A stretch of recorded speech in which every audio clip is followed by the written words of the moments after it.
Bismillahirrahmanirrahim. Assalamualaikum warahmatullahi wabarakatuh. Halo teman-teman semuanya, apa kabar? Semoga kita dalam keadaan sehat terus ya.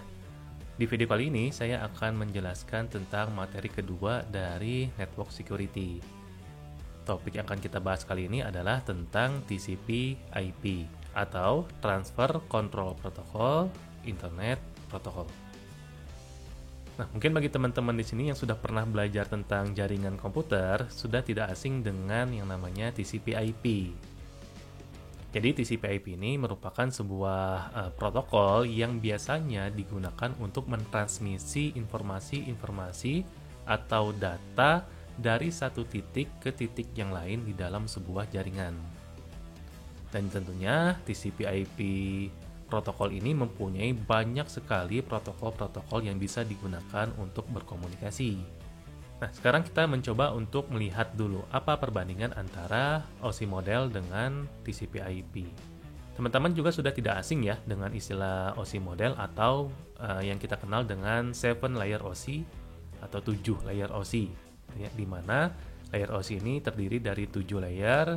Layer yang paling bawah itu adalah physical, kemudian ada data link, naik lagi ke atas ada layer network, kemudian ada layer transport dan layer session, di atasnya ada presentation, yang ketujuh adalah application.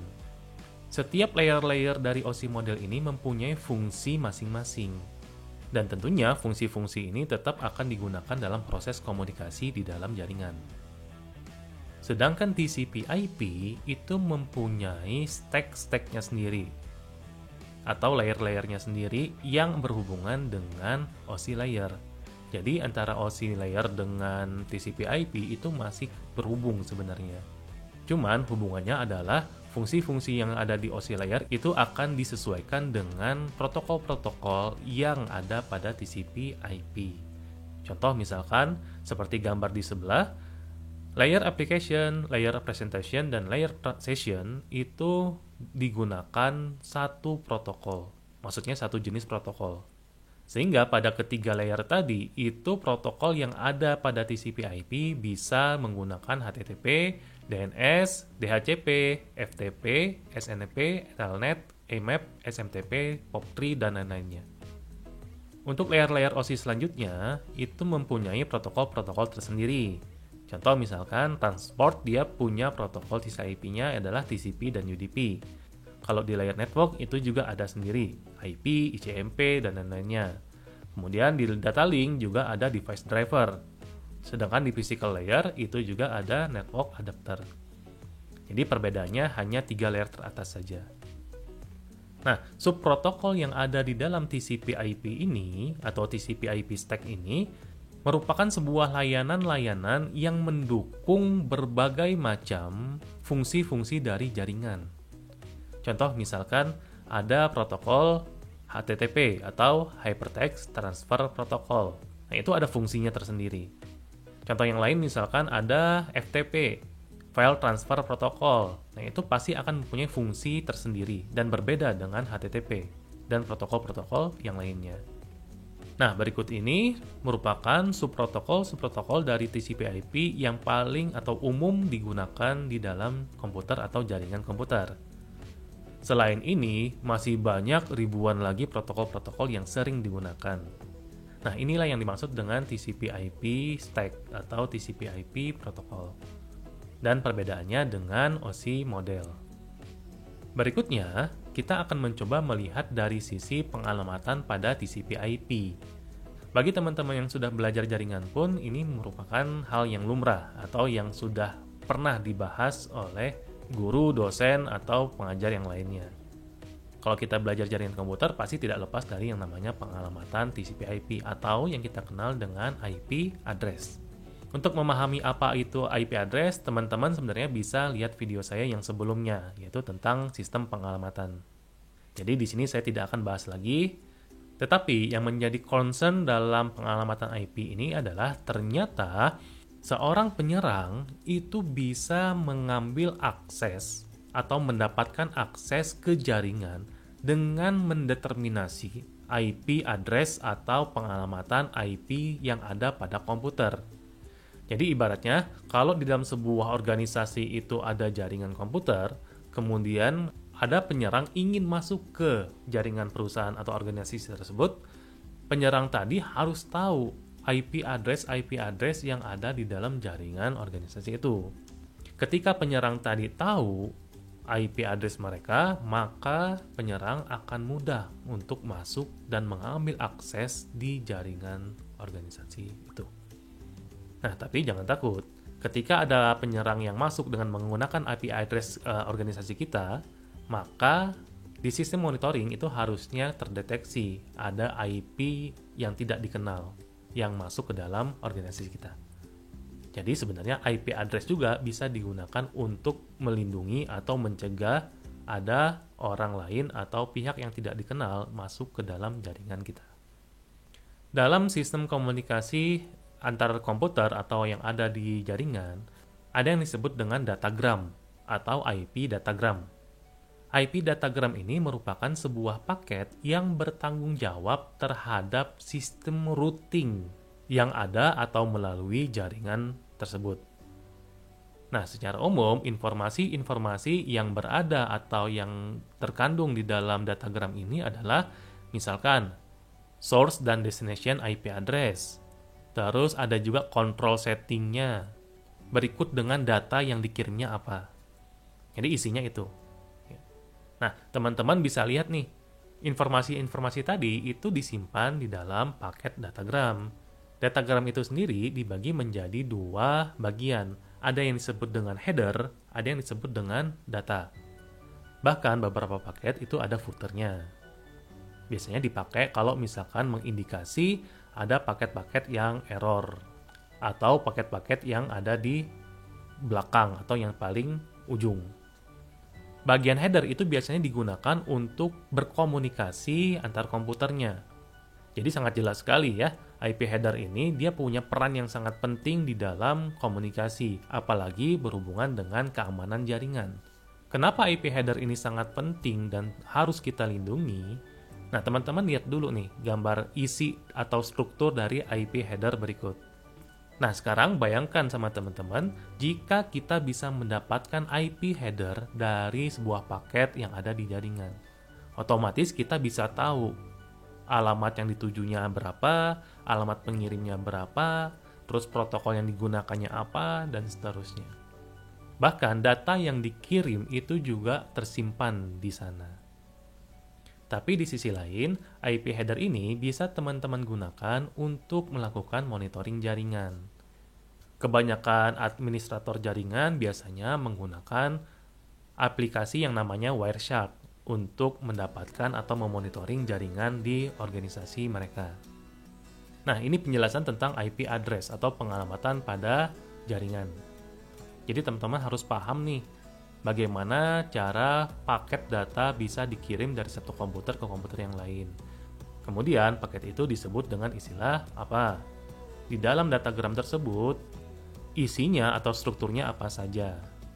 Supaya teman-teman bisa belajar tentang keamanan jaringan lebih lanjutnya lagi nanti. Di dalam sebuah komunikasi jaringan juga ada sebuah paket data yang dapat melakukan troubleshooting ketika ada masalah dari sisi komunikasinya. Itu yang kita kenal dengan namanya ICMP atau Internet Control Message Protocol. Pernah dengar kan? Nah, biasanya ICMP ini sering kita gunakan ketika melakukan ping dengan menggunakan command prompt. Fungsi ping ini dia memanfaatkan protokol ICMP untuk mendeteksi apakah komputer tujuannya atau komputer targetnya itu sedang aktif atau tidak. Dan yang perlu teman-teman ketahui bahwa proses ini atau protokol ICMP ini dia bisa bekerja di layer network pada OSI model. Kemudian, jika kita mengirimkan paket ICMP ke target, kemudian kita tidak mendapatkan respon, belum tentu target tersebut dalam kondisi offline. Karena ada beberapa faktor nih yang bisa menyebabkan kita tidak mendapatkan respon. Yang pertama, mungkin kondisi komputer tersebut sedang offline atau sedang mati. Atau yang kedua, paket ICMP kita itu ternyata di-drop oleh firewall yang aktif di komputer tersebut. Nah, jadi fungsi firewall itu sebenarnya bisa kita setting untuk mendrop paket-paket ICMP supaya kita tidak mudah dideteksi oleh para penyerang yang ingin melakukan scanning atau footprinting kepada komputer kita.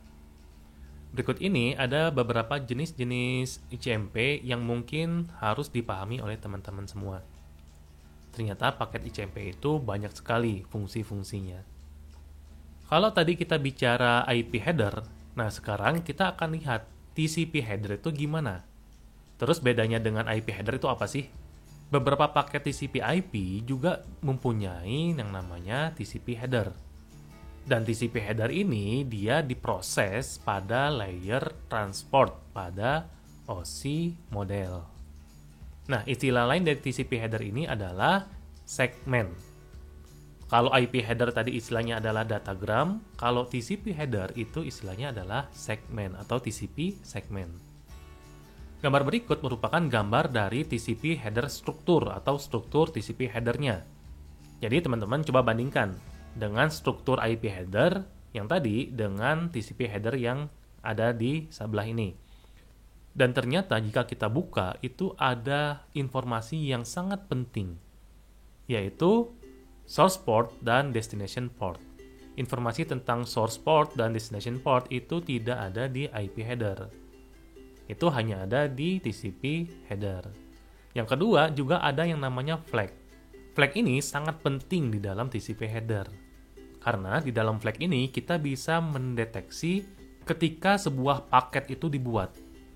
Teman-teman masih ingat kan aturan-aturan pada three-way handshake? Ada ACK, ada SYN, ada FIN, ada CWR, ada URG, dan lain-lainnya. Nah, itu bisa disimpan di dalam flag tersebut. Nah, ini adalah struktur pada TCP header. Ada lagi yang namanya UDP header. Nah, UDP ini dia bisa menyediakan layanan-layanan transport untuk IP address. Kalau teman-teman paham definisi tentang UDP tadi, teman-teman pasti tahu di layer berapa proses UDP header ini terjadi. Ya, benar, itu ada di transport layer. Nah, tetapi yang menjadi pembeda antara UDP dan TCP itu adalah kalau kita komunikasi menggunakan UDP, protokol ini tidak bisa diandalkan. Artinya apa? Artinya protokol ini dia bersifat connectionless. Maksud connectionless ini adalah dia nggak mau tahu apakah target atau tujuannya itu sedang aktif atau tidak. Yang penting tugas dalam dia mengirimkan data sudah beres. Sehingga tidak ada jaminan bahwa paket yang dikirim atau data yang dikirim tadi itu sampai tujuan. Tetapi kelebihannya adalah ketika komunikasi, paket UDP itu lebih cepat dibandingkan dengan TCP. Karena tadi dia tidak melakukan proses three-way handshake tadi. Biasanya UDP ini digunakan untuk pesan-pesan yang sifatnya broadcast. Atau digunakan pada aplikasi-aplikasi yang sifatnya lebih ke real time. Ya kayak chatting dan lain-lainnya. Dan struktur header dari UDP ini lebih simple dibandingkan dengan TCP. Teman-teman bisa lihat di gambar sebelah. Jadi informasinya cuma ada source port, terus ada destination port, ada length-nya, terus ada checksum dan datanya. Jadi informasinya hanya ada 5. Ini bedanya antara TCP header dengan UDP header. Kemudian ada juga di dalam jaringan yang namanya packet fragmentation. Sebenarnya, ketika kita ingin mengirimkan sebuah data, router itu akan membagi-bagi data tadi menjadi paket-paket yang lebih kecil. Nah, paket-paket yang lebih kecil inilah yang kita sebut dengan yang namanya fragment atau paket fragment. Jadi, jika teman-teman ngirim data sebanyak 1 giga, maka bukan 1 giganya full dikirim melalui jaringan, tetapi sama router akan dibagi-bagi 1 giga tadi menjadi paket-paket yang lebih kecil. Nah, ini disebut dengan fragmentasi. Tapi fragmentasi ini dia punya masalah keamanan sebenarnya.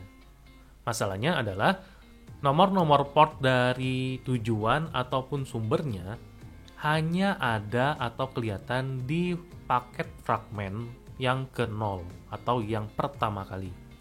Jadi paket fragmen 1, 2, 3, dan seterusnya itu tidak ada informasi tentang port number. Kemudian fragmen 1 dan seterusnya, si penyerang bisa memodifikasi IP header yang ada di fragmen tersebut. Untuk pengetahuan teman-teman semua, setiap paket-paket fragmen tadi itu pasti akan mempunyai nomor urutnya, supaya ketika sampai di tujuan tidak tertukar. Nah, tetapi kelemahannya tadi, ternyata si attacker bisa memanipulasi nomor-nomor urut tersebut. Jika teman-teman sudah paham tentang datagram, segmen, dan fragmentasi ini, sekarang kita akan lihat bagaimana cara satu komputer dengan komputer lain itu berkomunikasi atau memulai komunikasinya. Ini yang dikenal dengan three-way handshake, seperti yang sudah saya jelaskan tadi. Jadi ketika sebuah koneksi itu dibuat, maka akan ada yang namanya three-way handshake. Di mana misalkan ada sebuah host, taruhlah namanya host A, akan mengirim dulu inisial sequence-nya atau nomor inisial sequence-nya ke host B atau host tujuannya. Inisial sequence number ini menggunakan sebuah paket. Paket inilah yang disebut dengan paket SYN.